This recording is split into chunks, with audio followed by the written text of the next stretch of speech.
Are fuel subsidies really helping the poor? With a few weeks to go before President Marcos's fourth State of the Nation address, we spoke to Center for Excellence in Governance Chairman Dr. Jesus P. Estanislao, and he challenges the wisdom of government fuel subsidies and calls for smarter and market-based solutions amid global oil shocks.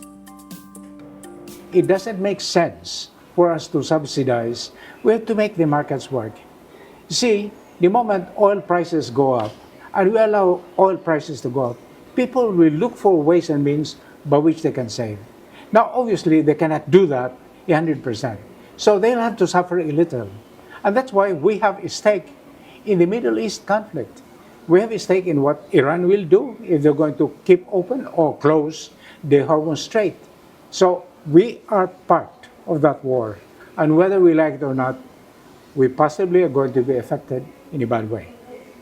We will, because we're a net importing country. We are net so importing. in this scenario, Doc Jess, what would you then recommend as a whole of nation approach? Just getting everyone together, practicing good governance in the way of surviving or even thriving under this kind of escalating Middle East tensions that raise the price of crude oil. Kathy, let me step back a little bit. When I was in government, our economy was growing at 1 or 2% because we had to do quite a lot of squeeze. But by the time we left, the economy was already growing 5 or 6% during the Ramos administration. And it is the level at which we've been growing. And we've kept it because of the openness that we have given to the Philippine economy. OFW, business processing, outsourcing, and shifting our economic base from sugar and coconut to IT-related products. Okay, that has been done. We're growing at 5-6% per year, which makes us one of the fastest growing economies in Southeast Asia. Many Filipinos don't do that. Is that enough? My answer is no. We have many other resources which we can tap, which will enable us to grow from 5-6% per year, easily 8-10% per year. What are those resources? First, our people resources. I was talking about upskilling. Many of our high school graduates can be upskilled and immediately put to work with Philippine industry.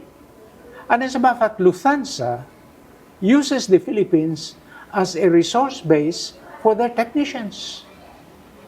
They had an extension office here in Manila because they found Philippine labor very good. And they brought many of these Filipinos to Frankfurt. Now, this is one thing which we need to do, build on our human resource base. And if we do that, easily you can grow 6.5-7% per year. The bigger challenge is, what do we do with our vast land resources, which we are not using, our sea, our marine resources, which we're not using, our water resources, which we're simply allowing to, and all of these things. Through coordinated public and private sector, we can make the Philippine economy grow by 8 or 9%.